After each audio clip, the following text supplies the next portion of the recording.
Thank you pastor.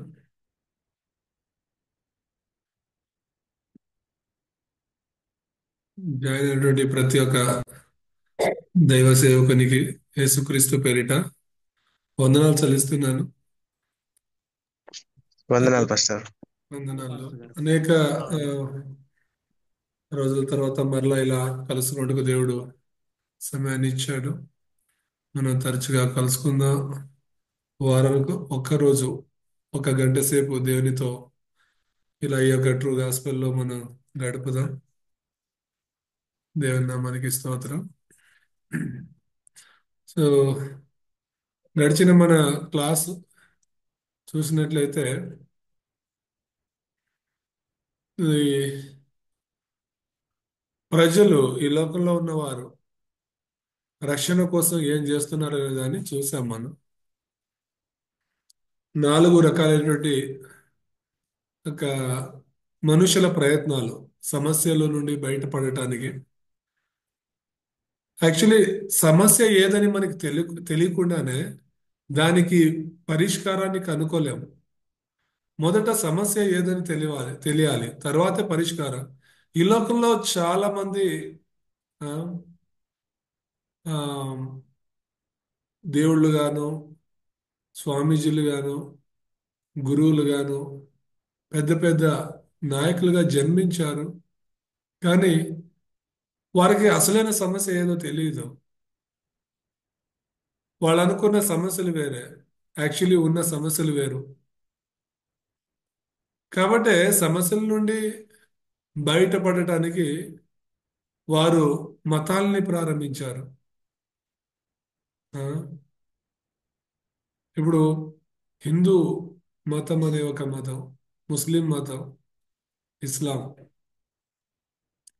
బౌద్ధుల మతము, జైనుల మతము, ఇలాగా రకరకాలైనటువంటి మతాల్ని ప్రారంభించింది ఎవరు అంటే మనుషులు. ఎందుకు అంటే సమస్యల నుండి బయటపడటానికి. ఏ సమస్యలు? వారికి అసలైన సమస్యలు తెలియదు, కానీ వారు అనుకున్నటువంటి సమస్యలు ఈ లోకానుసారంగా శారీరకంగా ఉన్నటువంటి సమస్యల నుండి బయటపడాలని అనుకున్నారు.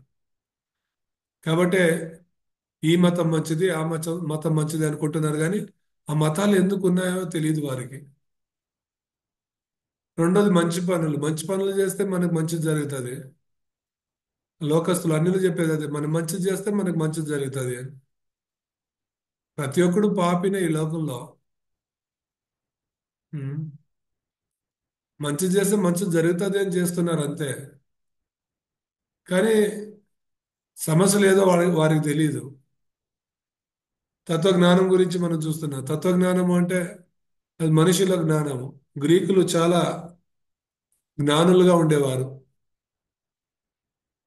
వారు రాసినటువంటి అనేక పుస్తకాలు ఉన్నాయి. సాక్రటిస్ లాగా చాలా మంది ఒక తత్వజ్ఞానులు ఉన్నారు. సో వారు కూడా సమస్యలు ఏదో తెలియదు, కానీ లోకంలో ఉన్నటువంటి జ్ఞానాన్ని సంపాదించుకోవాలి, మనం జ్ఞానులుగా ఉండాలి, అయితే సమస్యల నుండి మనం బయటపడవచ్చు అనుకున్నారు.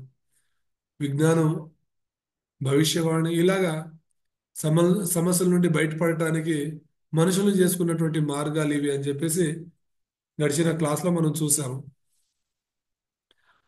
అసలైన సమస్యలు ఏది? మనం మొదటి నుండి చూస్తూ ఉన్నాం. ఇది 5వ ముఖ్యమైన విషయము. రక్షణ మార్గంలో 5వ విషయాన్ని మనం చూస్తున్నాము. ఉమ్. సో ఈ తెలుగు టైప్ చేసేటప్పుడు కొన్ని తప్పిదాలు జరిగినాయి, మిస్టేక్స్. నేను ఇంగ్లీష్లో చూసుకొని చెప్తున్నాను. ఆ, ఆ స్పెల్లింగ్స్ తప్పున్నాయి కాబట్టి కొంచెం అడ్జస్ట్ చేసుకోండి. దాన్ని సెర్చ్ చేద్దాం. నా ల్యాప్టాప్లో ఆ పాత విండోస్ వెళ్ళి పోయింది కాబట్టి, క్రాష్ అయిపోయింది కాబట్టి కొత్తది వేయించినాను. అందులో ఫాంట్ కొంచెం వేరుగా ఉంది. ఓకే, దేవుని నామానికి స్తోత్రం. సో ఇక్కడ మనం చూస్తున్నది యేసుక్రీస్తు మాత్రమే పరిష్కారం అని. సమస్యల నుండి విడిపించడానికి యేసుప్రభు వచ్చారు. మొదట సమస్యలు ఏదో దేవునికి తెలుసు. మనుషులకు ఉన్నటువంటి అసలైన సమస్యలు ఏదో దేవునికి తెలుసు కాబట్టి ఆ సమస్యల నుండి నిన్ను నన్ను బయటికి తీసుకురావటానికే, ఆ మనుషుల యొక్క సమస్యను పరిష్కరించటానికే యేసు ప్రభు వారు ఈ లోకంలోకి వచ్చారు. రోమిలకు రాసిన పత్రిక 5:8 మనం చదువుకుందాం. ఎవరైనా బైబిల్ ఆ, మీతో ఉండినట్లయితే గట్టిగా ఒకరు చదవండి. రోమిలకు రాసిన పత్రిక 5:8.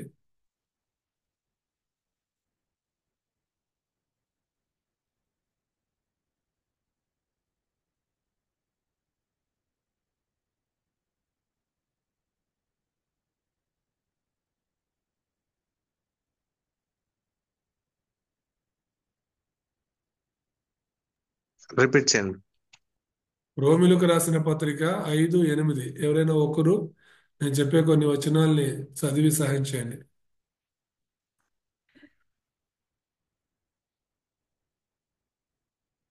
సార్ చదువుతాం సార్. ఆ, 5:8. అయితే దేవుడు మన ఎడల ప్రేమను వెల్లడిపరుచుచున్నాడు. ఎట్టనగా మనం ఇంకనూ పాపులమై ఉండగానే క్రీస్తు మన కొరకు చనిపోయాను. ఇది చాలా కాబట్టి ఆయన ప్రాముఖ్యమైన రక్తం వలన ఓకే, చాలు. ఇప్పుడు నీతిమంతులుగా ఇక్కడ మనం చూస్తుండేది దేవుడు నిన్ను నన్ను ఎంతగానో ప్రేమించాడు అని మనం చూస్తున్నాం. ఉం? ఎవరిని దేవుడు ప్రేమించాడు అంటే పాపులను ప్రేమించాడు. పాపాన్ని కాదు, పాపులను ప్రేమించాడు.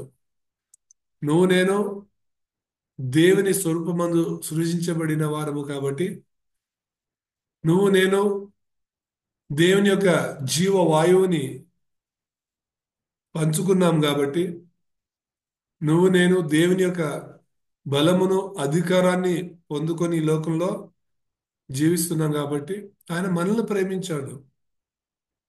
ఎప్పుడు మనము ఇంకా పాపులై ఉండగానే మనల్ని ప్రేమించాడు. ఎలా ప్రేమించాడు? తన ఏకైక కుమారుడైనటువంటి యేసుక్రీస్తుని ఈ లోకంలో నీ కొరకు నా కొరకు చనిపోవటానికి పంపించాడు. ఆ? మన కోసం యేసు ప్రభు వారు చనిపోయే ద్వారా ఆయన మనల్ని ఎంతగా ప్రేమించాడో ఆయన చెప్పుచున్నాడు. సో ఆయన మరణం ద్వారానే మనకు పరిష్కారం దొరికింది. అయితే ఎలా ఆయన సమస్యల నుండి మనల్ని పరిష్కరించాడు, ఆ సమస్యలు ఏమిటి అని మనం చూసినట్లయితే 3 రకాలైన సమస్యలు ఈ లోకంలో మనకు ఉన్నాయి. ప్రతి ఒక్క మనిషికి కూడా, డబ్బు ఉన్నవాడు కావచ్చు, పేదవాడు కావచ్చు, చదివినోడు చదువుకుపోయినోడు, మన దేశస్థుడు లేదా పరాయి దేశస్థుడు, ఎవరైనప్పటికీ మనిషి అనే ప్రతి ఒక్కరికి ఉండే 3 రకాలైనటువంటి సమస్యలు, ఎవరు కూడా పరిష్కరించలేని 3 సమస్యలు. అవి మొదటిది వచ్చేసి సాతాను, రెండోది వచ్చేసి పాపము, మూడోది వచ్చేసి నరకము. ఇవి ఎవరి వలన కూడా పరిష్కరించటానికి అసాధ్యము. నేను ప్రారంభంలోనే చెప్పాను, సమస్య మనకు తెలియకపోతే దానికి పరిష్కారం అనేది దొరకదు. ఈ లోకంలో ఎంతో మంది మహానుభావులు జన్మించారు, ఎంతో మంది మహానుభావులు ఆ, ఎన్నో రకాలైనటువంటి ఒక సాధనలు చేశారు. ఎన్నో మైల్ స్టోన్స్ ను వారు అధిగమించారు. ఇప్పుడు కూడా చరిత్రలో వారు నిలిచిపోయినారు. ఒక్కొక్కరు ఒక్కొక్క కారణం వల్ల, ఒక్కొక్క పనుల వల్ల. కానీ అసలైన సమస్యలు వాళ్ళకి తెలియదు కదా. ఇప్పుడు ఉదాహరణకు చెప్తాను, మహాత్మా గాంధీజీ గారు మన యొక్క దేశానికి ఆయన పితామహుడు. ఆ, మనం వాడే ప్రతి ఒక్క డబ్బు మీద, కరెన్సీ మీద ఆయన ఫోటో ఉంటుంది. గాంధీ జయంతిని చేస్తుంటాము. ఆయన ఒక ఫ్రీడమ్ ఫైటర్గా మన దేశానికి స్వతంత్రాన్ని తెచ్చిచ్చాడని చెప్పేసి మనందరికీ తెలుసు. కానీ అసలైన సమస్య, మన దేశం బ్రిటిష్ వారి చేతుల్లో ఉండేది కాదు. అదొక సమస్య అయితే దానికంటే పెద్ద సమస్య సాతాన్ చేతుల్లో ఉండేది. ప్రజలు, మన దేశస్తులు కానీ ఈ లోకంలో ఉన్న ప్రతి ఒక్కరు సాతాను బిడ్డగా ఉన్నారు, సాతానుకు దాసులుగా ఉన్నారు కదా. అది చాలా ఘోరమైనది. మనం వేరే వారి చేతుల్లో ఉంటే అదే పెద్ద సమస్య అయ్యేది కాదు. ఉమ్. సమస్య అయినా అది పెద్ద సమస్య అనేది కాదు. సాతాను బిడ్డగా ఉండేదానికంటే పెద్ద సమస్య ఏం కాదు అని నేను చెప్పేది. నేను చెప్పేదాన్ని ఎవరు అర్థం చేసుకోవద్దండి. ఆత్మికంగా నేను చెప్తున్నటువంటి విషయాల్ని మనం కొంచెం గమనించాలి. సో మొదటి సమస్య అనేది సాతాను. ఏదైనా తోటలో ఎంతో హాయిగా ఆదాము హవ్వలు దేవునితో సమయాన్ని గడిపేవారు, దేవునితో ఉండేవారు, ఎంతో సంతోషంగా ఉన్నారు వాళ్ళు. కానీ సాతాను ఎప్పుడైతే ఆదాము హవ్వ జీవితాల్లో వచ్చాడో అప్పుడు సమస్య ప్రారంభమైంది. ఏదైతే దేవుడు తినొద్దు అని చెప్పాడో సాతాను దాన్నే తినేలా వారిని ప్రేరేపించాడు. వారిని దేవునికి అవిధేయులుగా చేసి దేవుని నుండి దూరం చేశాడు. ఎప్పుడైతే ఆదాము హవ్వ దేవునికి లోబడలేదో ఆ క్షణమున వారు సాతానుకు లోబడ్డారని చెప్పేసి మనం చూస్తాం. ఉం? యోహాను సువార్త 8:44 చదువుదాం.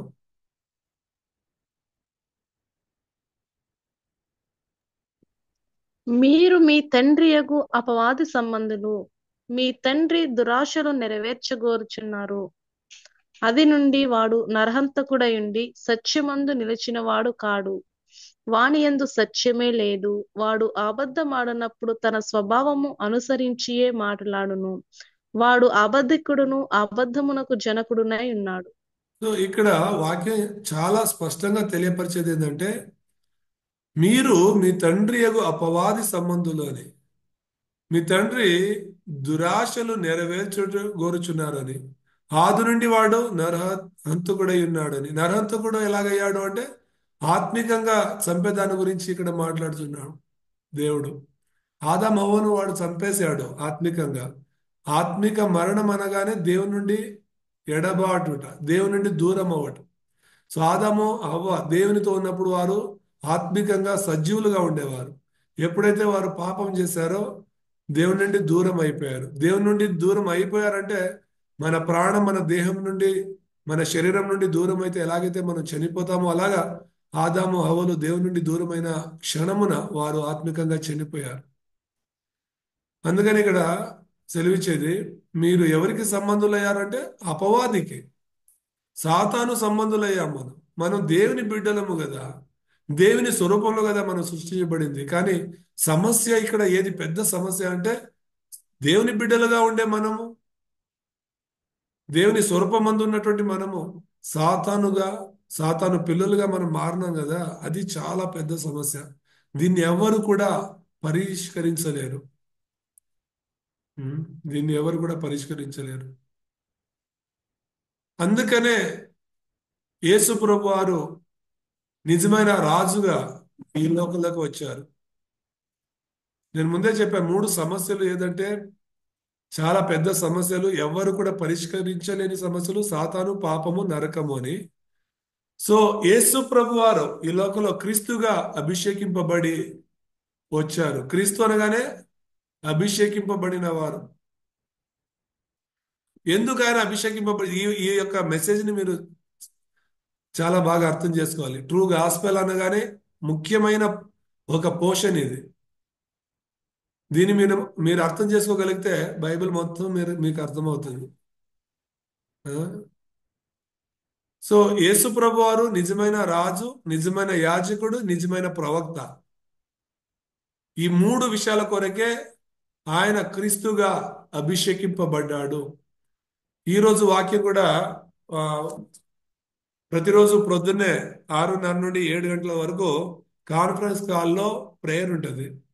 అందులో పాస్టర్ ఇసాక్ గారు వారు ఫ్యామిలీ కూడా జాయిన్ అవుతున్నారు. ఆ, ఆయన విని ఉంటాడు ఈరోజు వాక్యం. సో స్టేటస్లో కూడా నేను పెట్టాను ఆ వాక్యం. ఉమ్. అపోస్తుల కార్యములు 5వ అధ్యాయము 42వ వచనం చదవండి. అపోస్తుల కార్యము 5:42.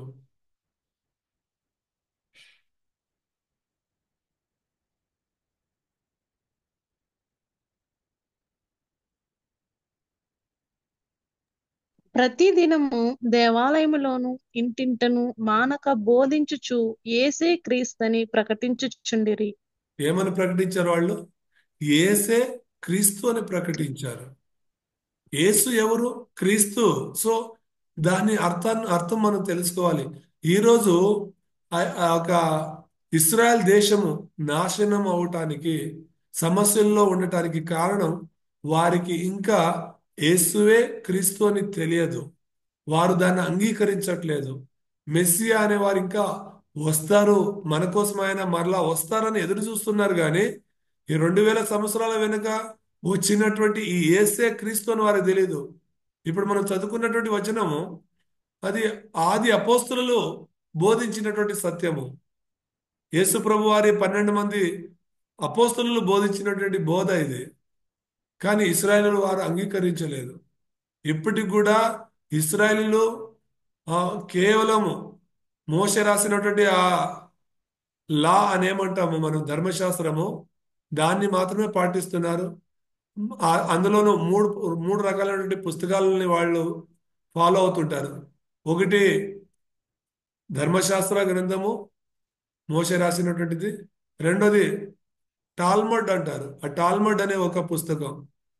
మూడోది ఆ సేబా అని చెప్పేసి ఒక పుస్తకం. సో ఈ మూడు రకాలైనటువంటి పుస్తకాల్ని వారు చదువుతున్నారు, దాన్ని పాటిస్తున్నారు. కానీ ఈ గాస్పెల్ కానీ మనకున్నటువంటి ఈ బైబిల్ 66 పుస్తకాలు ఉన్నాయి కదా, ఈ నూతన గ్రంథం వాళ్ళకి తెలియదు, దాన్ని వాళ్ళు పాటించట్లేదు. ఎందుకంటే వారు యెహోవా సాక్షులు. ఇశ్రాయేలీయులు ఇప్పటికీ కూడా యెహోవా సాక్షులుగా ఉన్నారు. వారు క్రీస్తుకు సాక్షులుగా లేరు. యేసు అదే యెహోవా దేవుడే క్రీస్తుని లోకానికి పంపించింది. దేవుడి లోకాన్ని ఎంతగానో ప్రేమించి తన కుమారుని పంపించారు. ఎవరైతే ఆయన విశ్వసిస్తారో వారు ఒక నిత్య జీవాన్ని పొందుకుంటారని చెప్పేసి దేవుడే చెప్పినటువంటి మాట. కానీ వారు దాన్ని అంగీకరించట్లేదు. యేసే క్రీస్తు అని అంగీకరించట్లేదు. యేసు క్రీస్తు అనేది ఒక పేరు కాదు. యేసు అనేది యేసయ్యకు ఆ నరావతారానికి ఇచ్చినటువంటి ఒక పేరు. కానీ క్రీస్తు అనేది ఆయన చేయబోయే పనికి ఇచ్చినటువంటి పేరు.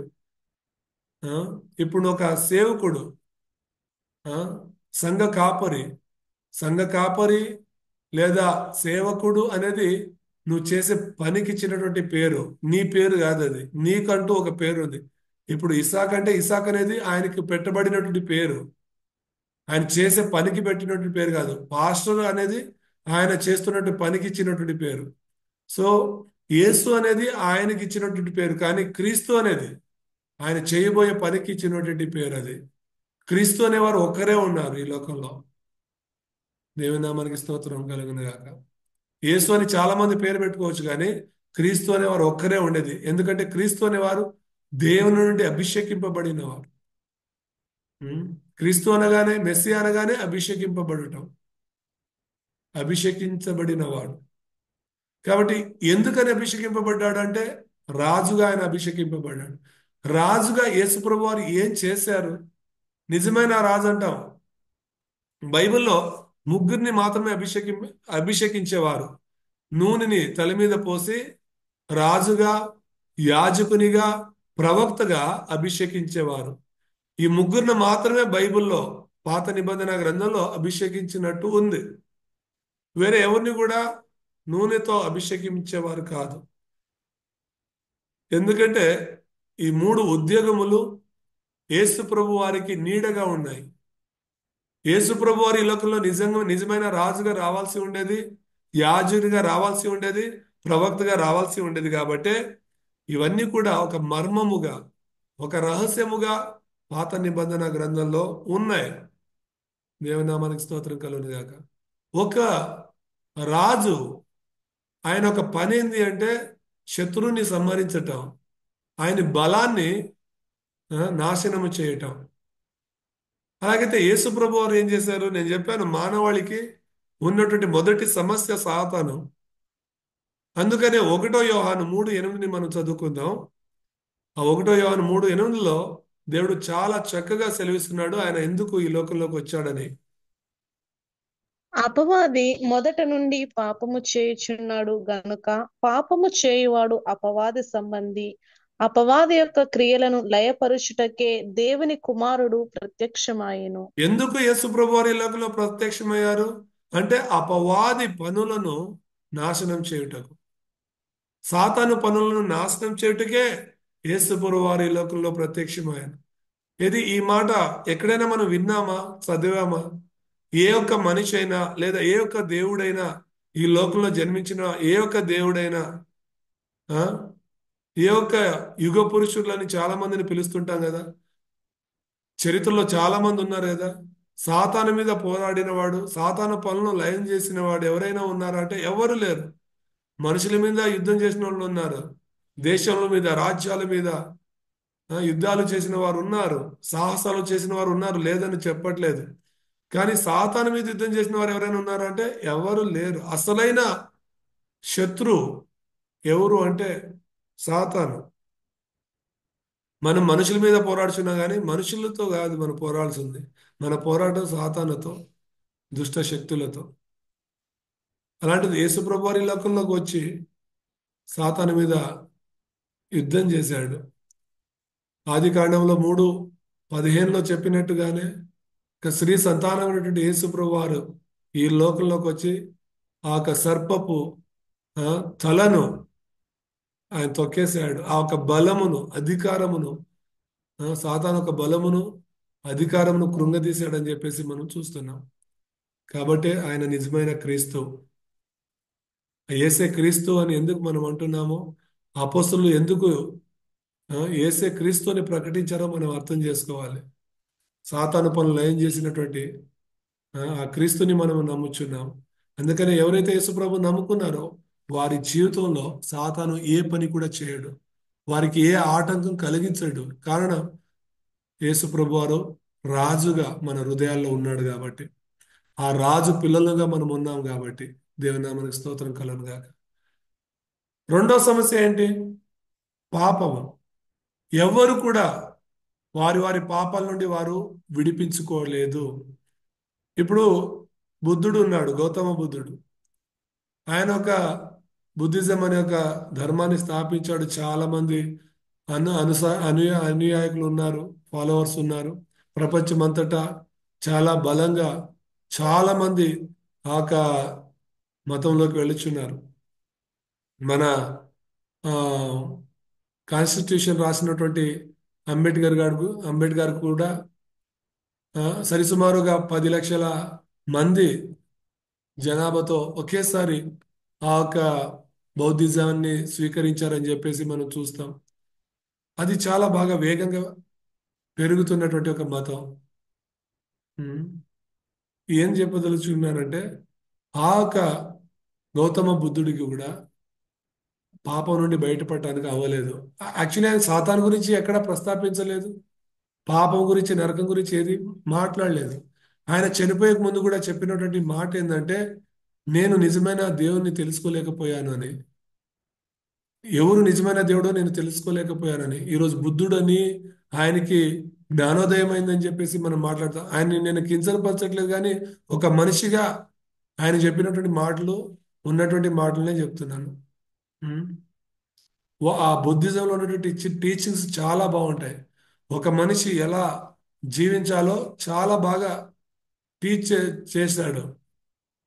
ఆ 8 పిల్లర్స్ అని చెప్పేసి 8 స్తంభాలుగా ఒక మనిషి ఎలా బ్రతకాలో 8 విషయాల్ని చాలా చక్కగా వారు రాసినారు. నేను చెప్పేది అలాంటి మనిషి కూడా పాపం గురించి మాట్లాడలేదు, పాపం నుండి బయటపడలేదు. ఆయనే పాపం నుండి బయటపడకపోతే మరి ఆయన వేరే వాళ్ళని ఎలాగ పాపం నుండి విడిపించడానికి అవుతుంది?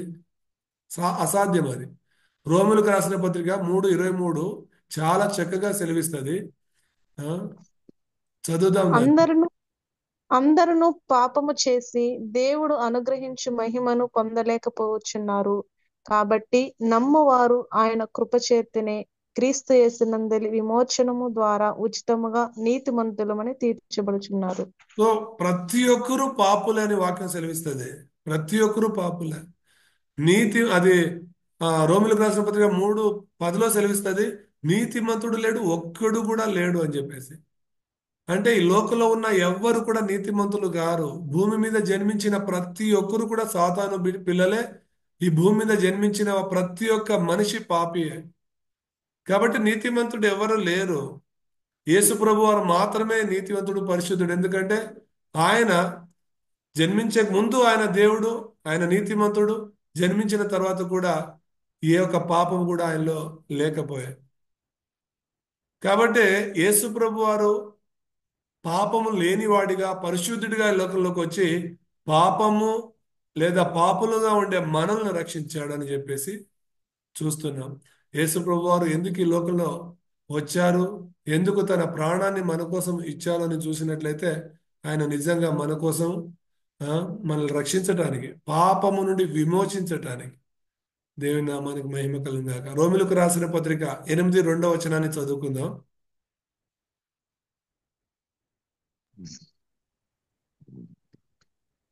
క్రీస్తు యేసునందు జీవమునిచ్చు ఆత్మ యొక్క నియమమును పాప మరణముల నియమం నుండి నన్ను విడిపించెను. ఎట్లనగా అక్కడ ఉన్నటువంటి ఒక విషయం, పాప మరణము నుండి విడిపించానని చెప్పేసి. ఏ నియమము? క్రీస్తు యేసు ఒక నియమము. పరిశుద్ధాత్మలో క్రీస్తు యేసు ఒక నియమము మనలను పాపము నుండి, పాపము ద్వారా వచ్చే మరణము నుండి విడిపించిందని. ఇప్పుడు ఎవరైతే ఇంకా మోషే రాసినటువంటి ధర్మశాస్త్రాన్ని పట్టుకొని దాని ప్రకారంగానే జీవిస్తున్నారో వారు ఇంకా పాపంలోను శాపంలోను ఉన్నారనే అర్థం. ధర్మశాస్త్రం ఎవరిని కూడా పరిశుద్ధపరచదు. ధర్మశాస్త్రం పరిశుద్ధపరచడానికి కాదు ఇచ్చింది, శిక్షించటానికి. మనం పాపులమని సెలివేయటానికే మోషే గ్రంథము ఉపయోగపడుతుంది, కానీ మనల్ని పరిశుద్ధులుగా తీర్చిదిద్దడానికి కాదు. కానీ యేసు ప్రభు వారు మాత్రమే మనల్ని ఆ పాపము నుండి, పాపము ద్వారా వచ్చే మరణం నుండి విడిపించాడని చెప్పేసి వాక్యం సెలవిస్తుంది. ఇంకా చాలా వచనాలు ఉన్నాయి దానికి సంబంధించింది. యేసు ప్రభు వారు ఇప్పుడు ఇబ్రీయులకు రాసిన పత్రిక 5వ అధ్యాయము, 9వ అధ్యాయము, 7వ అధ్యాయంలో, 10వ అధ్యాయంలో అంతా చదివితే ఆయన మెల్కీజేదెకు లాగా మహాయాజకునిలా వచ్చాడు, మనందరినీ కూడా ఆయన పాపం నుండి విడిపించాడని చెప్పేసి, ఒకేసారి మరణించి మనందరినీ కూడా పాపం నుండి విముక్తులుగా చేశాడని చెప్పేసి. దేవుని నామానికి స్తోత్రం కలుగుగా. మూడో సమస్య, అతిపెద్ద సమస్య ఏంటంటే నరకము. ఈ లోకంలో బ్రతుకుచున్న ప్రతి ఒక్కరు కూడా నరకపు నేపథ్యంలో బ్రతుకుచున్నారు. ఈ లోకంలో బ్రతుకుచున్నప్పటికీ ఒక పరలోకపు నేపథ్యంలో బ్రతుకుతున్నారు, లేదంటే నరకపు నేపథ్యంలో బ్రతుకుచున్నారు. Background of heaven, background of hell. ఇప్పుడు నువ్వు నేను యేసుప్రభువుని అంగీకరించుకున్నాం కాబట్టి మనము పరలోకపు వారసులుగా ఉన్నాము. ఇప్పుడు మనం చనిపోయినా పరలోకానికి వెళ్తాం. కానీ ఎవరైతే యేసుప్రభువుని అంగీకరించుకోకుండా ఈ లోకంలో జీవిస్తున్నారో వారు నరకపు నేపథ్యంలో బ్రతుకుతున్నారు. కాబట్టి చనిపోయిన తర్వాత వారు అసలైన నరకంలోకి వెళ్ళొచ్చారు. కాబట్టి ఆ నరకం నుండి విడిపించడానికి యేసుప్రభు వారు ఈ లోకంలోకి వచ్చింది. ఆదికాండము 3:1-6 మనం చదివినట్లయితే ఆదాము హవ్వ పాపం చేశారు. పాపం చేసి వారు దేవుని నుండి దూరం అయ్యారు. ఆ ఏదెను తోట నుండి దూరమయ్యారు. ఆ ఏదెను వనం అనేదే ఒక దేవుని యొక్క పరదేశము, దేవుని యొక్క రాజ్యము. ఆ దేవుని రాజ్యం నుండి బయటపడ్డారు. ఆ తర్వాత మళ్ళీ వాళ్ళు ఎప్పుడు కూడా ఏదైనా తోటలో అడుగు పెట్టడానికి సాధ్యం కాలేదు. ఎందుకంటే ఒక్కసారి ఆ దేశం నుండి, ఆ రాజ్యం నుండి బయటకు వచ్చిన తర్వాత వారు లోనికి వెళ్ళలేరు.